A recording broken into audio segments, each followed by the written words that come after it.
Watching my son-in-law, Brad, turn that specific shade of gray, the color of wet cement right before it sets, was worth every penny of the legal fees. He sat there in his $500 suit, holding a gold-plated pen that suddenly felt like a live wire, realizing he hadn't just stolen my land, he had signed his own financial death warrant, and he'd done it with a smug grin on his face. The look on my daughter Sarah's face was even worse. It was the look of someone who had gambled her father's soul on her husband's greed and realized the house always wins. 20 years of providing for them, 20 years of being the old man who didn't understand modern markets, and they never once considered that I might have a plan of my own. But to understand why I let my own family walk straight into a $2 million trap, I need to take you back to the beginning. I'm 68 years old. My name is Elias Miller, and I've spent 42 of those years with my boots in the dirt. I started Miller Excavation with one rusted-out backhoe and a loan my father had to co-sign because I didn't have 2 nickels to rub together. I built that company into the largest earth-moving outfit in the Tri-County area. I worked 80-hour weeks through blizzards and heat waves to make sure Sarah never knew what a mortgage payment felt like. I paid for the private schools, the equestrian lessons, and that 6-figure wedding to Brad, a man who looks like he's never had a callus on his palm in his entire life. I thought I was doing the right thing. I thought I was building a legacy. But about 5 years ago, the cracks started to show. It started with the back 40. That's what we called the 40-acre parcel behind my main farm in Oak Haven. To the naked eye, it's useless land, scrub oak, limestone outcroppings, and a swampy creek that mosquitoes call home. At family dinners, Brad would make these snide little comments. He'd sip my expensive bourbon and say, "Elias, you really should let me optimize your portfolio. That back 40 is just dead weight on the balance sheet. It's a liability, really. I could flip that for a suburban strip mall in a heartbeat." I'd just smile and tell him the land stayed as it was. What I didn't tell him was that I'd been watching the county's long-term infrastructure surveys for a decade. I knew that useless land was sitting directly in the path of the proposed I-95 connector ramp. That should have been my wake-up call, the way his eyes narrowed every time I turned him down. But I kept telling myself it was just his youthful ambition. I didn't realize it was actually a predator's hunger. Then came the surgery. Last year, my back finally gave out. A lifetime of operating heavy machinery catches up to a man. I had a double fusion and ended up in a high-end inpatient rehab facility for 8 weeks. I was on heavy painkillers, foggy-headed and vulnerable for the first time in my life. That's when the vultures stopped circling and started landing. Sarah and Brad visited me every day, which I thought was a blessing. I felt so loved. But looking back, they weren't checking my vitals, they were checking my cognitive function. Brad started bringing paperwork for the business, telling me the foreman needed my signature on equipment leases. I was tired, I was hurting, and I trusted my daughter. Sarah would sit there stroking my hand, telling me, "Just sign it, Dad. Brad's taking care of everything so you can rest. You've worked hard enough." If that was all, I probably would have let it go. But then came the afternoon I was discharged 2 weeks early as a surprise. I took a cab home, walking with a cane, moving slow. I entered the side door of my house and heard voices in my study. It was Brad and Sarah. "The geological survey is a gold mine," Brad was saying, his voice high and tight with excitement. "It's not just the highway connector. The limestone density in the north corner is perfect for the foundation work the developers need. If we sign the contract now, while he's still incapacitated in the records, we can pocket the $2.2 million development fee before he even realizes the land is gone." "But what about Dad?" Sarah asked. There was a beat of silence. I waited for her to defend me. I waited for her to say it was wrong. Instead, she said, "If he finds out, he'll be furious. He loves that swamp." "He's 70, Sarah," Brad snapped. "He's an old man who can barely walk. We'll tell him the state seized it under eminent domain for a fraction of the price. We'll put him in that luxury assisted living facility in the city, the one with the golf course. He'll be happy, and we'll have the capital to finally move to the coast." And that's when I realized they didn't see me as their father. They saw me as a bank account with a heartbeat. They didn't want me to recover. They wanted me to be a dull-witted old laborer who was too broken to notice his life being sold out from under him. Something in me shifted that day. I didn't burst in, I didn't scream. I turned around, walked back out the door, and checked into a motel under a different name. I didn't say a word, but I started making calls. I spent the next 2 months getting everything in order. They had no idea I was out of rehab early. I let them keep thinking I was still in the facility, using a burner phone to relay messages through my foreman, Mike, who's been with me for 30 years and is loyal to a fault. They had no idea what was coming. None of them did.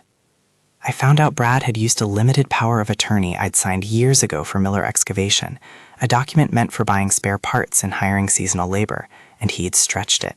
He'd forged a board resolution for my company, claiming the Back 40 was a corporate asset, and he was now in the final stages of signing a massive development contract with a firm out of Chicago. The contract was a monster. It committed the owner of the land to massive site prep guarantees, leveling, drainage, the works. Brad, in his arrogance, assumed he could use my company's equipment and men to do the work for free, pocketing the $2.2 million acquisition and management fee for himself. He didn't realize I'd moved the Back 40 out of the company's name 5 years ago. It was held in a private family trust, a trust with a very specific bad actor clause. The reckoning happened on a Tuesday. I invited them to my study, claiming I was finally well enough to discuss the future. Brad came in looking like a man who'd already won the lottery. He had a leather briefcase and a smirk that made my skin crawl. Sarah was dressed in a $3,000 outfit I'd never seen before, likely bought on credit, betting on the windfall. "Dad, you're looking mobile," Brad said, his eyes scanning the room. "We were actually going to come see you today. There's some business we need to finalize. The state, well, they've been making noises about the Back 40. I've managed to negotiate a deal to sell it before they seize it for nothing." I sat behind my desk, my hands folded. "Is that so, Brad? A deal? For how much?" "It's complicated," he said, opening his briefcase. "After taxes and fees, maybe $600,000. It's the best we can do. I've already signed the preliminary agreement as your representative. We just need you to initial these last few pages to ratify it." He slid the papers across the mahogany desk. I didn't look at them. Instead, I looked at Sarah. "Is this what you want, honey? To sell the land your grandfather gave me?"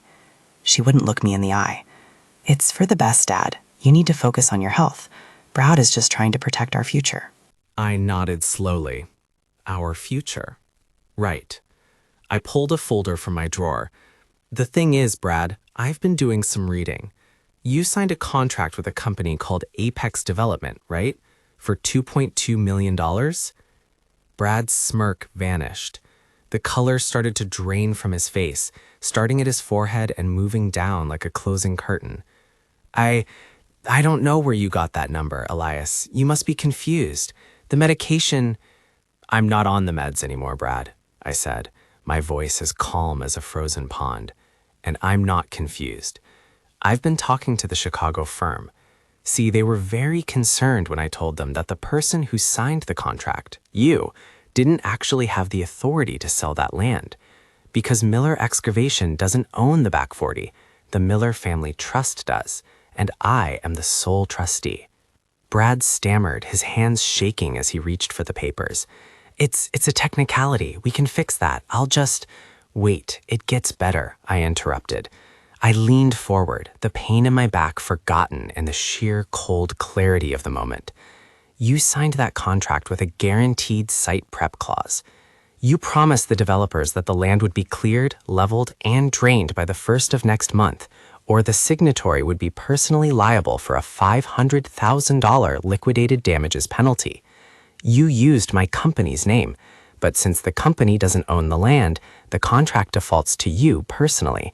And since I've just laid off half my crew for a seasonal break and locked all the heavy machinery in the warehouse, well, you're not going to hit that deadline, are you?" The silence in the room was so thick you could have cut it with a spade. Brad's jaw dropped. He looked like he was suffocating. You can't do that. That's my career. I'll be ruined. I've already spent the advance. I put a down payment on a house in Malibu." "You spent money that wasn't yours from a deal you stole while I was in a hospital bed," I said. I stood up, not using my cane. I felt 20 years younger. "Sarah, I hope that house in Malibu is nice because you're going to need it. I've already spoken to my lawyer. I'm stripping you of your position in the trust. You've been ungrateful and you've been cruel. You didn't care about my health. You cared about my expiration date. Dad, please, cried Sarah, finally looking at me. We were just trying to put me in a home, I asked. To lie to me about the value of my own life's work? No, you're done.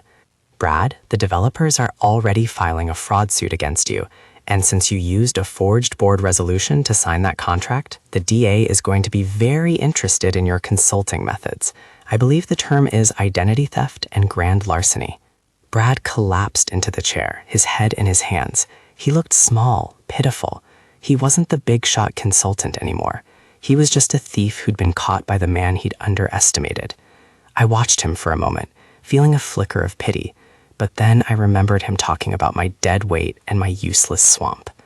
Get out of my office, I said, both of you. My lawyer will handle the rest. And Sarah, don't worry about the assisted living facility. I've decided to stay right here. I think I'll build a small cabin on that back 40. It's got a great view of the highway they're building. The aftermath was quiet. Brad lost his license to practice as a consultant, and the civil suits from the developers wiped out every cent they had. They're living in a 2-bedroom apartment now, and from what I hear, Brad is working at a car wash. Sarah calls me every Sunday, crying, asking for forgiveness, or more likely, a check. I haven't answered the phone in 6 months. I spent the summer out on the back 40.